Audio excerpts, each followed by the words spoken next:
सरकार ने कानून बनाया prevention of atrocities act schedule caste and tribes 89 में, उसमें जो प्रोविजन है स्पेशल कोर्ट्स का, हम सभी लोग इस बात से वाकिफ है कि नहीं है?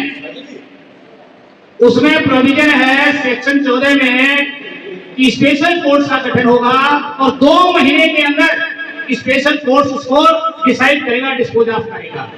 डे टू डे बेस पर उसकी हियरिंग होगी। एडजॉर्नमेंट तभी होगा जब कोई रीजनेबल कारण होगा और एडजॉर्नमेंट के लिए स्पेसिफिक कारण भी जैसे आपको लिखना पड़ेगा। लेकिन हो क्या रहा है? इसके विपरीत हो रहा है। 8-10 साल जो केसेस वहां पेंडिंग है, सुनवाई नहीं हो पा रही, और वो दूसरा व्यक्ति जो अत्याचार करता है वहां जाकर के हाई कोर्ट से उन सारी प्रोसीडिंग्स को पेश करा देता है।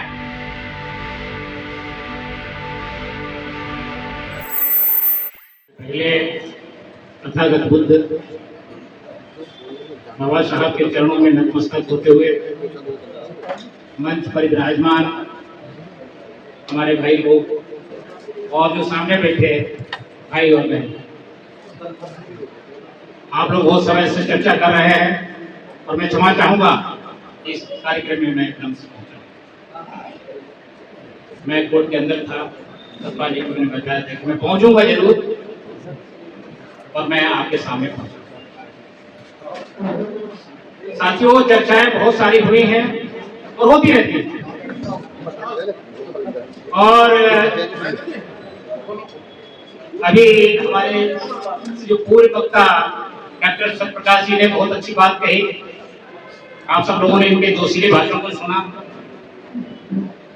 आज हम सारे के सारे यहाँ जो एडवोकेट्स कम्युनिटी है और उसमें भी हम एक विशेष तबके के एडवोकेट्स यहाँ पर करते हैं, तो इन एडवोकेट्स की बहुत बड़ी जिम्मेदारी है इस समाज के प्रति, समाज को आगे बढ़ाने में, समाज के लिए वकालत करने के लिए इस एडवोकेट समाज की बहुत बड़ी जिम्मेदारी है। हमारे सभी साथी इस बात से परिचित हैं, 6 करोड़ से ज्यादा केसेस पेंडिंग हैं। इसमें अंडर ट्रायल प्रिजनर्स भी हैं बहुत सारे, करोड़ों में, तो जेलों में सड़ रहे हैं। और अगर आप सर्वे करके देखें इस बात का, तो उसमें मैक्सिमम जो है हमारे समाज का ही आदमी मिलेगा। सरकार ने कानून बनाया prevention of atrocities act schedule caste and tribes 89 में, उसमें जो प्रोविजन है स्पेशल कोर्ट्स का, हम सभी लोग इस बात से वाकिफ है कि नहीं है? उसमें प्रोविजन है सेक्शन 14 में कि स्पेशल कोर्ट्स का गठन होगा और 2 महीने के अंदर स्पेशल कोर्ट्स उसको डिसाइड करेगा, डिस्पोज ऑफ करेगा। डे टू डे बेस पर उसकी हियरिंग होगी। एडजॉर्नमेंट तभी होगा जब कोई रीजनेबल कारण होगा और एडजॉर्नमेंट के लिए स्पेसिफिक कारण भी जैसे आपको लिखना पड़ेगा। लेकिन हो क्या रहा है? इसके विपरीत हो रहा है। 8-10 साल। अरे वकील साहब बैठो, अभी ये सरदार जी है, हम हर कार्यक्रम में इनको देखते हैं। सुप्रीम कोर्ट से लेकर कोई कार्यक्रम होता है, हमारे वकील साहब वहां मौजूद होते हैं। तो मैं जो बात कर रहा था कि इतने वर्षों से जो केसेस वहां पेंडिंग है, सुनवाई नहीं हो पा रही, और वो दूसरा व्यक्ति जो अत्याचार करता है वहां जाकर के हाई कोर्ट से उन सारी प्रोसीडिंग्स को पेश करा देता है। ये बहुत सारे मामलों में हो रहा है, और विशेषकर इलाहाबाद हाई कोर्ट जो है ऐसे फैसले दे रहा है।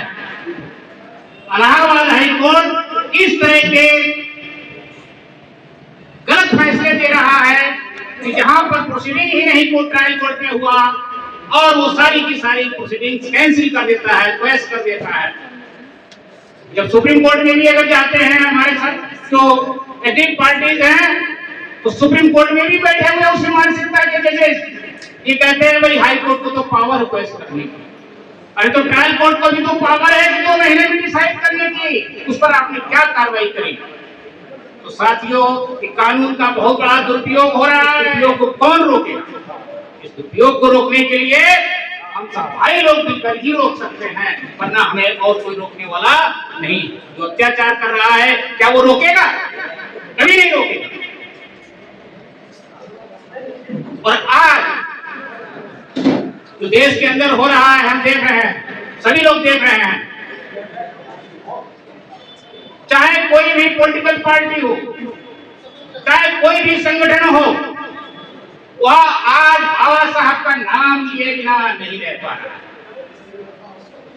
ऐसा क्या करिश्मा है बाबा साहब में, ऐसी क्या जादुई छड़ी है बाबा साहब में, जो हर आदमी, हर पॉलिटिकल पार्टी, भाजपा से लेकर सारी की सारी पॉलिटिकल पार्टी बाबा साहब का तस्वीर और स्टेचू पर नमन होते हैं, कहते हैं हम तो बाबा साहब के फॉलोअर।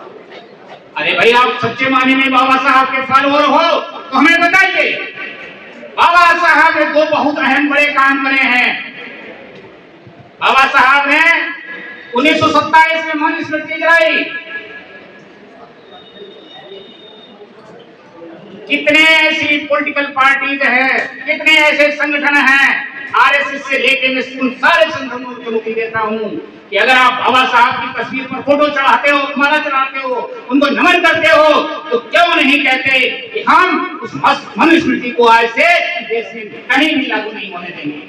लेकिन ऐसा नहीं है दोस्तों, वह सिर्फ बाबा साहब को अपने, हमारे इस जो समाज है, हमारे समाज में जो लोग हैं, उनको गुमराह करने के लिए ऐसा कर रहे हैं। और हमारा बहुत मेजॉरिटी का समाज किन्हीं कारणों से लालच में आकर के उनकी तरफ गुमराह हो जाता है, और इसीलिए हम सताए जा रहे हैं। दूसरा सबसे बड़ा काम बाबा साहब ने इस भारत में किया, संविधान लिखने के अलावा 1956 में जब बुद्ध धर्म ग्रहण किया, जो अहम बात है, इसको हम मैं कहना चाह रहा था, तो क्या वो लोग आरएसएस के लोग या भाजपा के लोग जो आज बाबा साहब के अनुयायी बनने की बात करते हैं, क्या कहते हैं, क्या वो इस बात को कहने को तैयार है कि नहीं, देश के अंदर हम बुद्ध धर्म को पूरा का पूरा देश बुद्धमय बना देंगे? कभी नहीं कहेंगे मेरे दोस्तों।